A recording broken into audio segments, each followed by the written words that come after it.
Good morning, everyone. It is 9:30 and I'm going to call this meeting to order. Members of the public are invited to participate in this meeting of council by attending the meeting in person here at the brand new facility at Middlesex Centre, Municipal Office at 10227 Ilderton Road, Coldstream, Ontario. Members of the public may also access the meeting, which will be live streamed on our Middlesex Centre YouTube channel.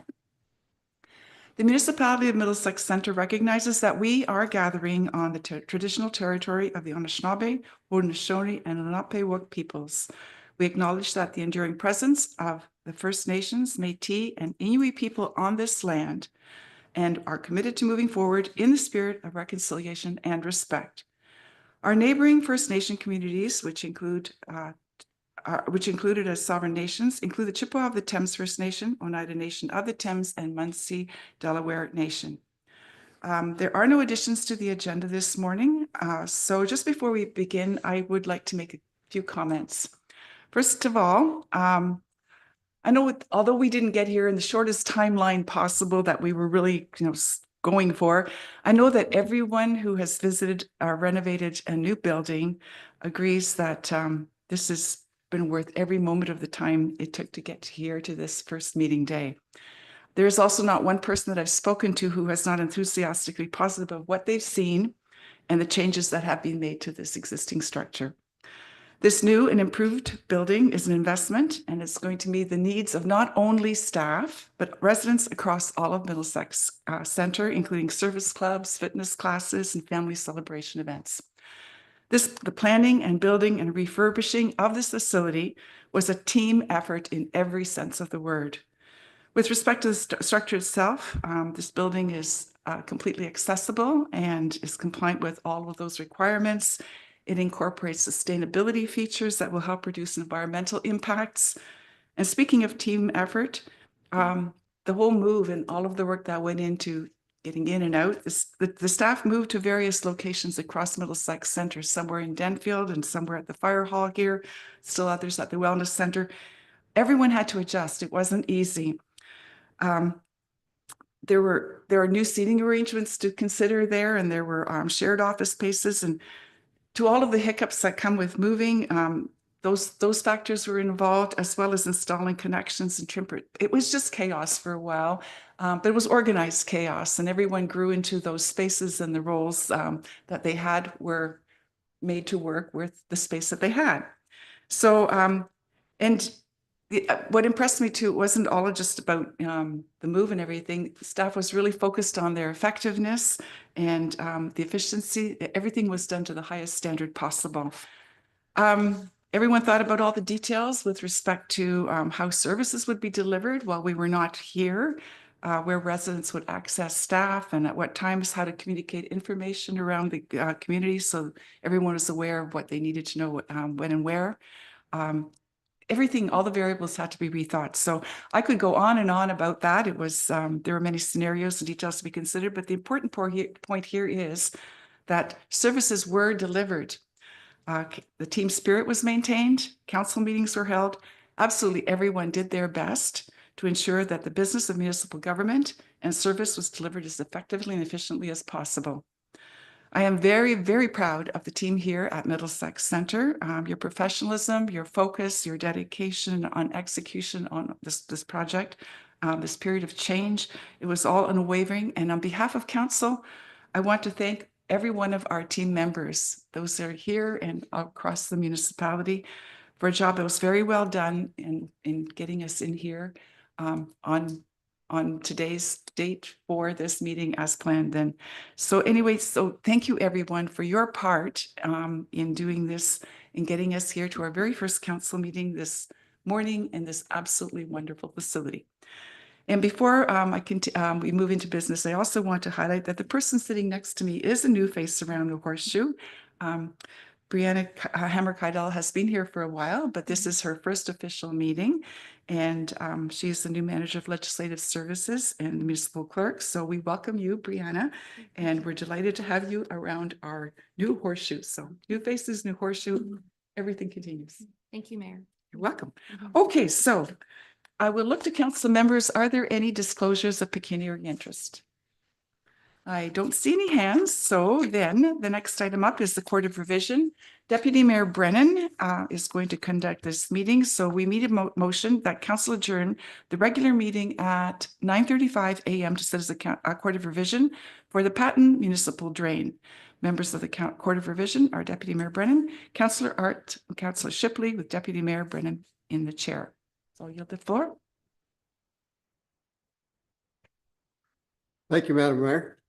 At this time, I will call. Oh, sorry, I didn't do a second. Okay, no problem. I will call the Court of Revision to order. All appeals are required to be received in writing 10 days prior to the date of the Court of Revision, as per the notice provided. At this time, we have not received any appeals. I will ask the clerk if any have come in at the last minute.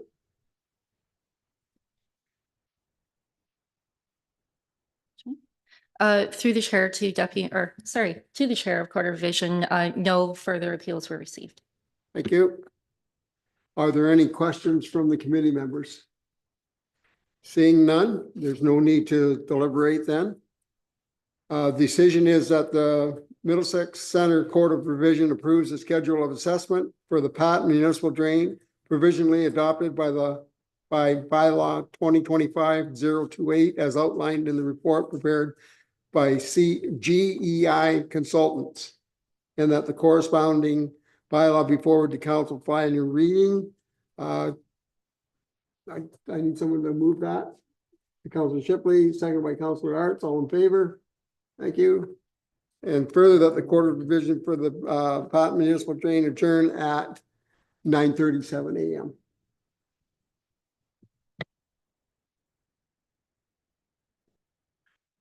Okay, thank you for that. The next item up on our agenda is the adoption of the minutes of the meeting of the April 23rd and 29th.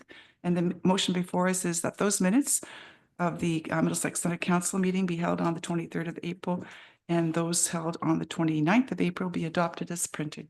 If I could have a mover, please, and a seconder, Councillor Cates and Councillor Shipley. Thank you. All in favor? And that is carried. The consent agenda is next. Items under this agenda are received as one motion. The council members may request that one or more items be removed for further action. We have 4 items. I'll look to council. Is there anything here anyone wants to comment on or ask about? I have Councillor Cates. Thank you, through you, Madam Mayor. Just getting there was 2 things.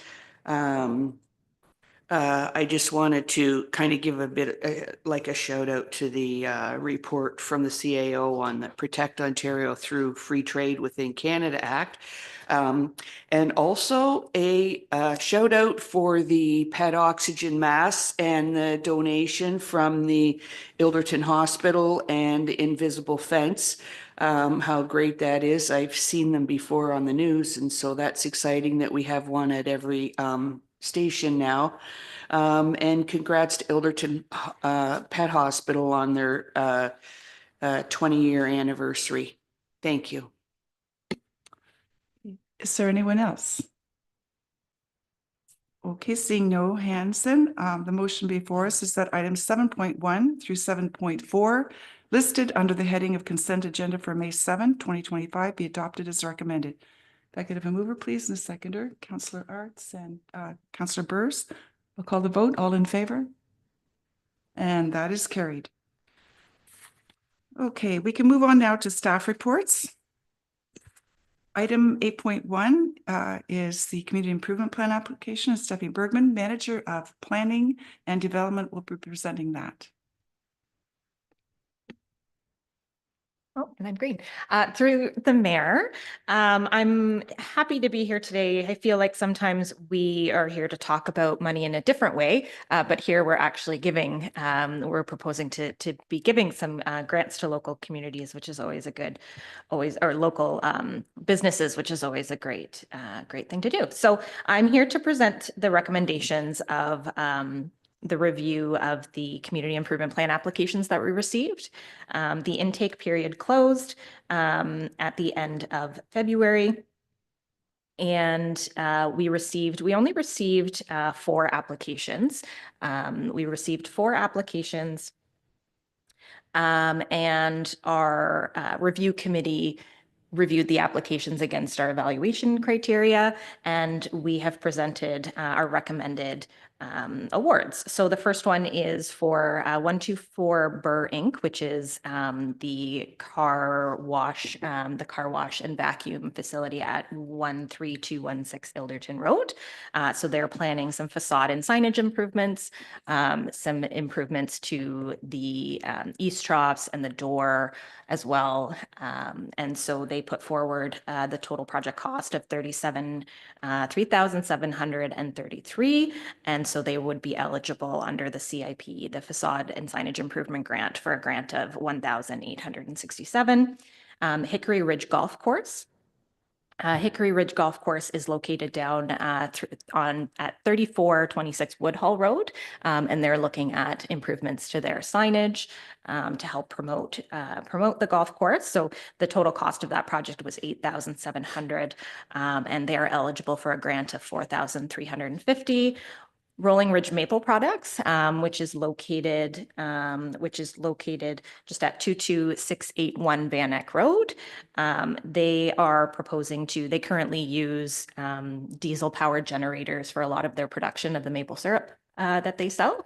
And so they're looking to upgrade their electrical service to be able to use the electrical service and improve their greenhouse gas emissions. So they submitted a proposal for those improvements for $15,000. And so they would be eligible under the energy efficiency retrofit grant for $7,500. And then the final one is Stewart Overhead Doors, located in Dorchester on Longwoods Road. They are doing some improvements to their parking and access to their building to make it fully accessible. So under the accessibility retrofit grant, the project cost is about $5,960, and so they're eligible for the $2,500. So those, again, the committee that consisted of members of staff from different divisions and also a representative of council reviewed the applications against the evaluation criteria and came up with the recommended grants that are in the report. The total for the recommended grants right now is $16,217. If you'll recall, council identified a budget for this year of $30,000. So we do have a little bit left. And so what we're proposing is potentially to open up a second intake period. So we can open up a second intake period kind of later in the summer. So we're looking at doing that to see if we can get a few more applications. So we will come back to council on that. So just in summary, again, the total for the 4 grants that we're proposing here are $16,217, which is to be funded from the Build Middlesex Center Reserve Fund. So I'm happy to answer any questions about the proposals. Okay, thank you for that report, Stephanie. I'll look to council for questions. I have Councillor Burrs. Thank you, Your Worship. Through you to Stephanie, is there a maximum that an entity can apply for under this grant program? Yes, so each grant stream has different maximums. It's typically 50% of the eligible cost up to a maximum figure. So for example, for the signage and improvement grant, the maximum is, I believe, $5,000 or 50%, whichever is less. Others, the accessibility grant, the maximum is $2,500, 50% or $2,500, whichever is less. Thank you. Is there anyone else? Okay, I don't see any hands. There is a motion before us. I'll just read the first parts of the details have already been covered. The motion is that report PWE 27, 2025 regarding the 2025 Community Improvement Plan applications be received, and that council approves the recommendations of the Community Improvement Plan Evaluation Committee for the 4 funds as described by staff to be funded from the Build Middlesex Center Fund. If I could have a mover, please, and seconder. Councillor Cates and Councillor Burrs, thank you. All in favor? And that is carried. Next, we have our Director of Community Services, Scott Maris, is going to present a report on the Bryanston School Playground. The floor is yours when you're ready. Through the mayor, as you saw in your staff report, we had our third-party playground inspector out at the end of March just to do a review of that existing playground that's still remaining at the Bryanston School. As noted in the report, there's a number of deficiencies that need to be rectified to reduce our liability and obviously make the playground safe. There is 3 options in front of you, just looking for some direction on this. The staff have reviewed this and do have a preferred option, which is noted there as option 3, which would be a remove and replace of the equipment. So as part of that, we would look to put that into our 2026 budget. We would have some public consultation with the group, the community out there to determine what would be or where would be the best location on the property. I'm suggesting likely more so over by the ball diamond, that area over there. Where it is currently, it's kind of tucked beside the school. It was almost like felt like it was a primary playground that was used way back in the day. So we'd like to look at relocating that and then upgrading it to a more current modern standard. So that's our preferred option. So just looking for some direction from council. Thank you for that report. I'll look to council for comments and discussion. Councillor Cates. Thank you. Through you, Madam Mayor. I do have something I was planning on saying, but I have a question first. I thought option 3 was remove from the school and put the new one by the fire hall. Did I read that wrong?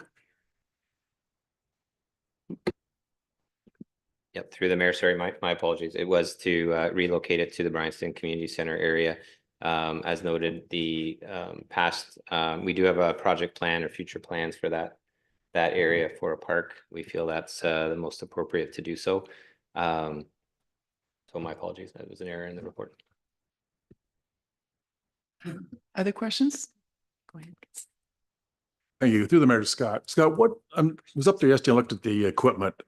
What are we getting actually? And I guess what's coming back for the price of money we're charging, $255,000? Like, I'm assuming it's more than what's there right now. Through the mayor, correct. Our current playground costs, they've been escalating over the last 5 years. As you know, we've replaced a number of playgrounds throughout. So that's an upgraded base, playground base that supports the new structure. That includes drainage, the proper mulch, the curbing, the accessibility pathways, the benches, and so on. And then the upgraded playground. Playgrounds to the size we would be looking at can run anywhere between, right now, if you look at Timberwalk, our most recent one was $120,000 playground. From a size perspective, we could go all the way up to the 500, but I don't think that's appropriate in this case. So that estimate would include that base construction along with the upgraded playground.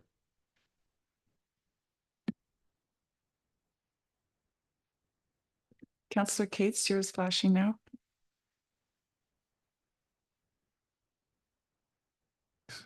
There you go.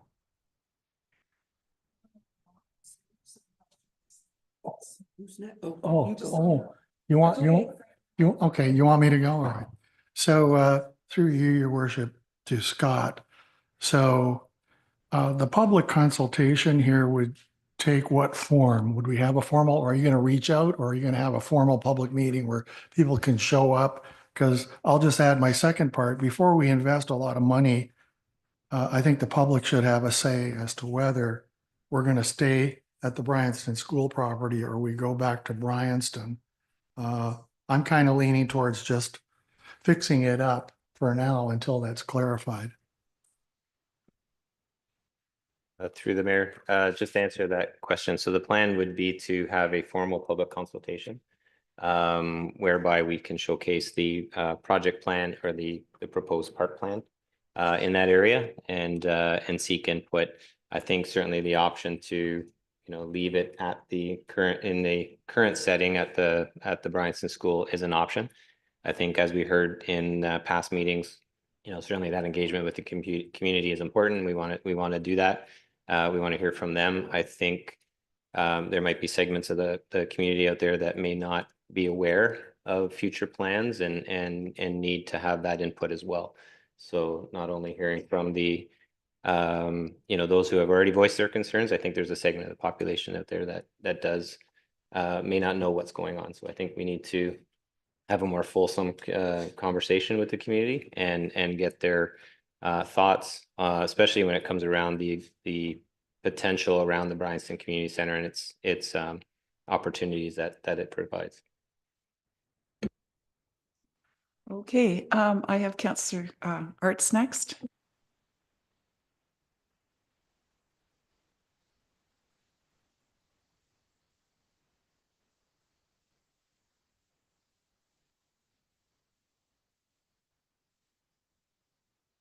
So this is all new to us. Please bear with us. We're used to turning our mics off because in the facility at Ilderton, if we didn't turn everything off, there was feedback and so forth. So everyone's automatically doing as we've been doing. You have, once you've pushed it, you have to leave it on. And then when yours is flashing, you're next. And then you can turn it on, leave it on. Okay. So I don't touch it. Don't turn me on. I am the boss. I am running. So we're out of queue right now, but Councillor Cates yours is flashing. I'm going to take you and then I'll come back to you, Councillor Arts. Okay. There you go. Okay, thank you. Through you, Madam Mayor. So I have some notes here. I've thought a lot about this, and so first of all,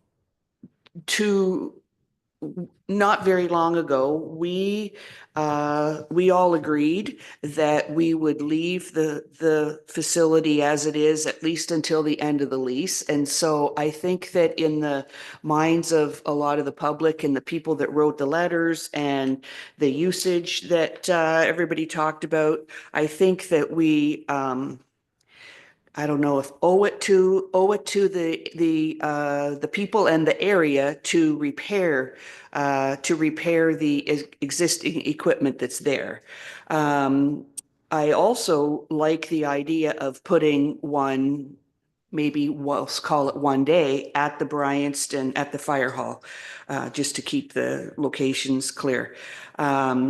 So, and I don't think that we should consider considering what I just said about the public input and, we agreed to leave everything and then all of a sudden we have to remove it. So, but one other thing that I wanted to add about this was I was wondering if anybody had reached out to the Bryanston Burr Optimist Club. I don't know if there's any other service clubs in the area, but there's been a lot of donations from in other areas. The Kamoka Kilworth Optimist gave 60,000 to that playground a few years ago.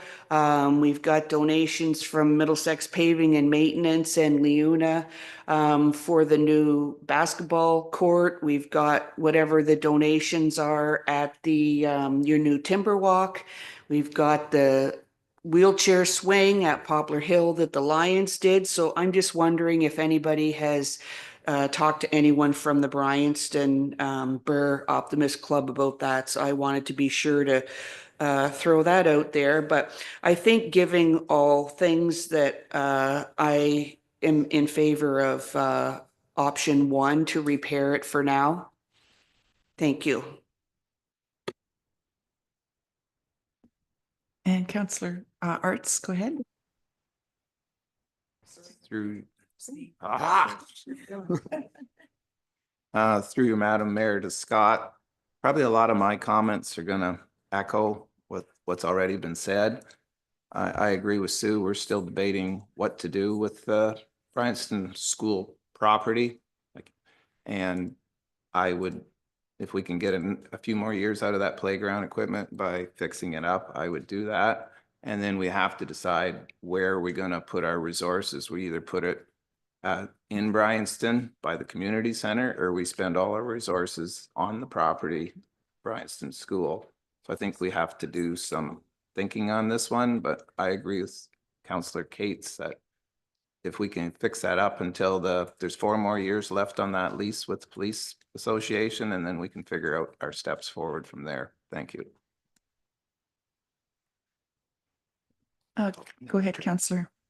No, thank you, Madam Mayor. Through the mayor to Scott. Scott, if we bring this, put the $17,000 or whatever, $27,000 into that unit, that will bring it up to compliance. Is that correct? Through the mayor, correct. So how often do these have to be re-inspected? So through the mayor, they do get inspected monthly through our own playground inspections, but we tend to go out for third-party inspection about every 2 years. Depending on the age of the equipment, certainly some of our newer units, may not require this as many inspections. They may go out to 3 years. I would suggest for this one, we would go every 2 years.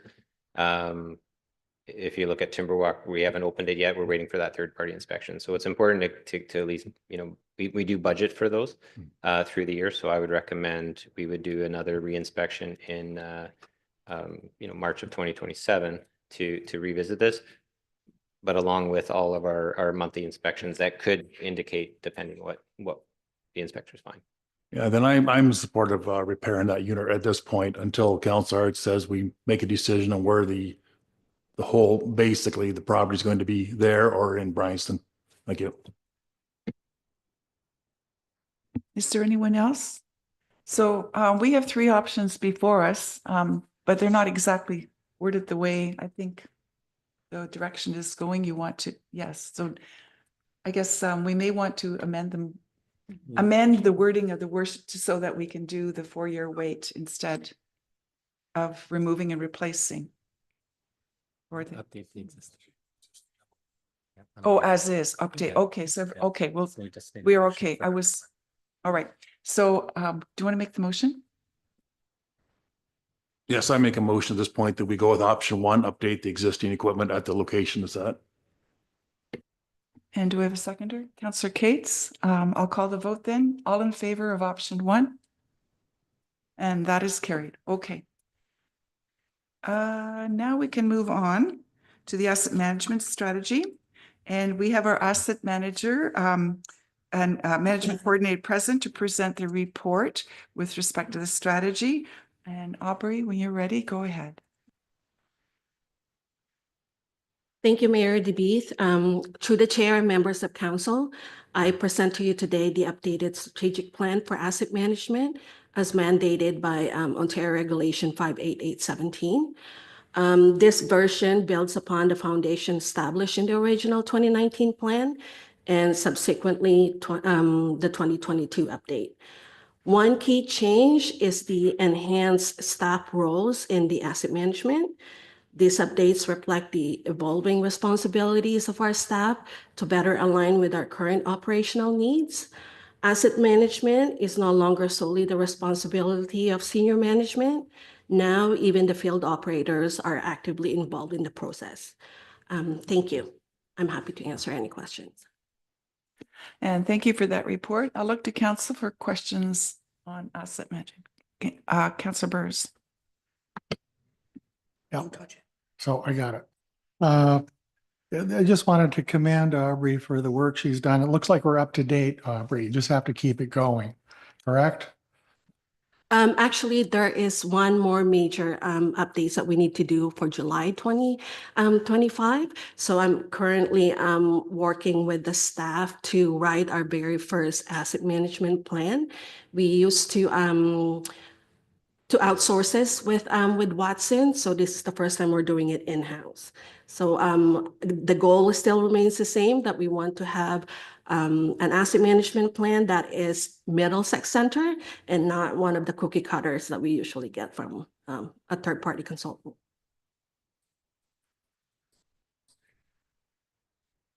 So just a quick follow-up. So everything we do then is in compliance with whatever the province needs when they want to grant us stuff or whatever. Is that correct? That is correct. Okay, thank you.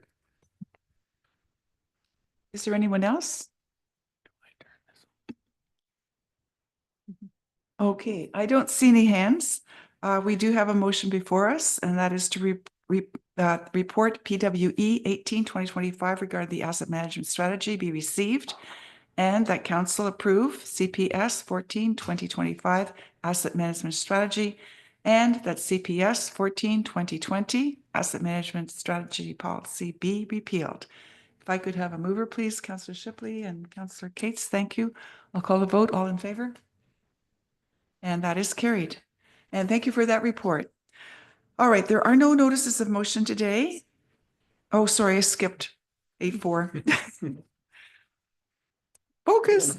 Okay, so we have Andrew, he's our transportation manager who is going to present the Active Transportation Plan Award. Sorry about that. I didn't mean to skip you, Andrew.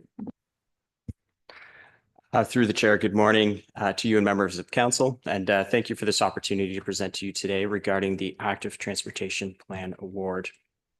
Staff are seeking council's approval to move forward with the single source award of the Active Transportation Plan to Arcadis. The Active Transportation Plan is a plan that looks to build on recent efforts surrounding updates to the municipality's official plan, development charges study, and transportation master plan. The undertaking of an active transportation plan was one of the recommended short-term action items that came out of the recently adopted transportation master plan. The active transportation plan will also look to support council's strategic plan around promotion and implementation of complete streets, expanded cycling and trail network opportunities, as well as walkability within the communities of Middlesex Centre. The active transportation plan is a long-range plan which will establish the vision and priorities of active transportation for the municipality over the next 20 years, while ensuring alignment with council's strategic goals and objectives. The project will be undertaken in accordance with the general principles of an environmental assessment process and will include surveys, public information centers, and numerous touchpoints with stakeholders, residents, and council to gather critical feedback and input into this important long-term plan.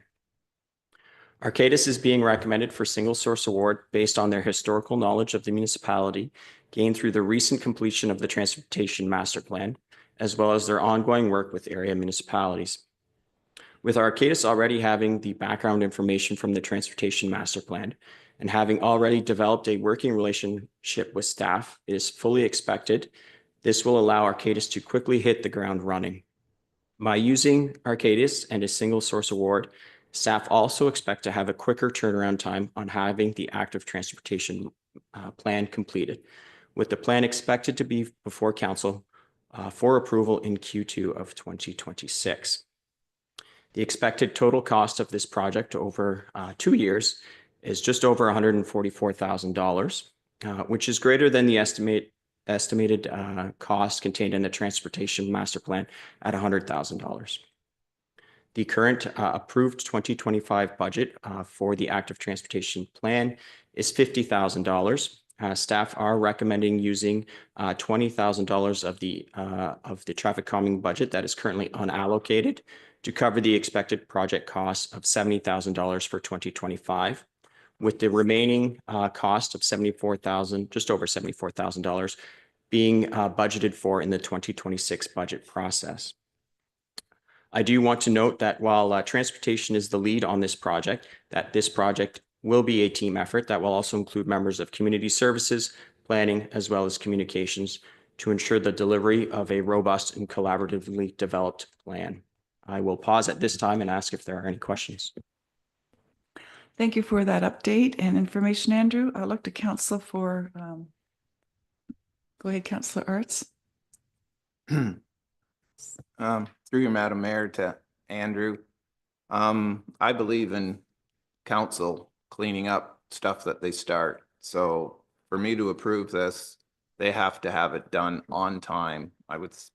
And like current council has to deal with it before the end of the quarter too. Like we should be getting a report March 31st or whatever. So I want, however you do those contracts, I want guarantees that this all gets cleaned up before midsummer. Thank you. Councillor Cates. Thank you. Through you, Madam Mayor. I just wanted to say that I support Andrew and team on this. Who knew that transportation things would be as important to me as they are? And I look forward to seeing the details of this report. Thank you. Is there anyone else? I'll just note, I'm excited for this too. Remember, we did the first one and the connections that we're establishing and how we incorporate the active pieces. And integrated thinking, as you know, is something that appeals to me. So we'll look forward to that. We do have a motion before us. That report PWE 23/2025 regarding active transportation plan award be received and that the active transportation plan be awarded to Arcadis in the amount of $144,441.08, including the municipal portion of the HST. And further, that the mayor and clerk be authorized to execute the necessary contract documents. If I could have a mover, please, and a second. Councillor Cates and Councillor Burrs. Thank you. I'll call the vote. All in favor? And that is carried. Now, there are no notices of motion. We have a number of correspondence items. Is there anything here anyone wants to speak to, highlight, comment on? I have Councillor Burrs. There we go.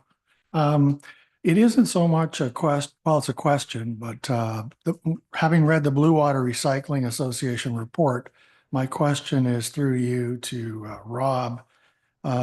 Begs a question on the green box rollout. Will there be one?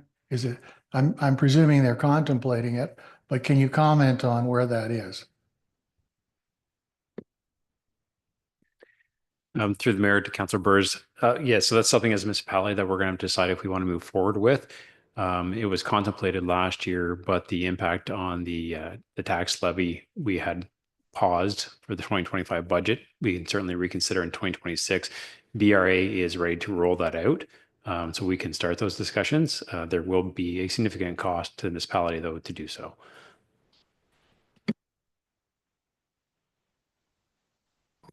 Significant costs, like, can you comment on that? Yeah, previously when I had discussions with Francis, when he was still at BRA, we were looking in the neighborhood, I can say probably about $500,000 a year. Now, reading the BRA report, my impression was that maybe those numbers have changed, and I was hoping that that's going to be a reduced cost. So I can reach out to Michelle to have further discussions. Is there anyone else? Any other items? Go ahead, Deputy Mayor. And through you to Rob, Madam Mayor, if we're gonna look at rolling this out, like, would we just do it in the urban areas? Because in the rural areas, most of the farmland, this stuff gets composted out into a field somewhere. So I don't think that this is a project that we really need to look at township wide, maybe just the urban areas. Through the mayor to the deputy mayor. Yes, I would agree. That's something that we would come back with recommendations to council if we are going to roll it out with different options and the cost impacts. But I kind of figured that would be the consensus that the rural areas probably would not be interested in this. So Rob, if I may, just to clarify, that would mean the routes for certain services, we need a separate vehicle that would handle only that part, because it wouldn't be done as a part of the normal pickup in a normal route that picks up the other wastes. To the mayor, yeah, so that's right. That would be part of the consideration would be how it would impact the routes. And so it may turn out that the cost impact would be negligible to include the rural, in which case I think those will roll them in, right? So that it would just depend on how they could modify their routes. Yeah. We'll look forward to hearing more. Is there anything else in this section of the agenda? I don't see any hands, in which case the motion that is before us is that Council for the Municipality of Middlesex Centre receives correspondence items 10.1 through 10.5 as information. And I have a mover, Deputy Mayor Brennan and Councillor Shipley, all in favor? And that is carried. Okay, I'll look to Deputy Mayor Brennan to provide an update on the County Council. None? Oh, okay. That's good. That's right. And the week before, no. Right, okay. And is there other business anyone would like to bring forward? Okay, there is nothing. So now we have a closed session. We're going to have to come out of this open session. There is a motion before us. Yeah. That, yes. Oh, we're staying in this room. Okay, so just for clarity, we're going to be staying in this room, and the motion to move into that session is that Council for the Municipality of Middlesex Centre adjourn to closed session at 10:09 pursuant to section 239(2) of the Municipal Act 2001 as amended to discuss the following matters. One item subject to section 239(2)(e), litigation or potential litigation, including matters before administrative tribunals affecting the municipality or local board. That's a word for development matter. And one item subject to section 239(2)(f), advice that is subject to solicitor-client privilege, including communications necessary for that purpose, and that is procurement. A mover, please, and a seconder.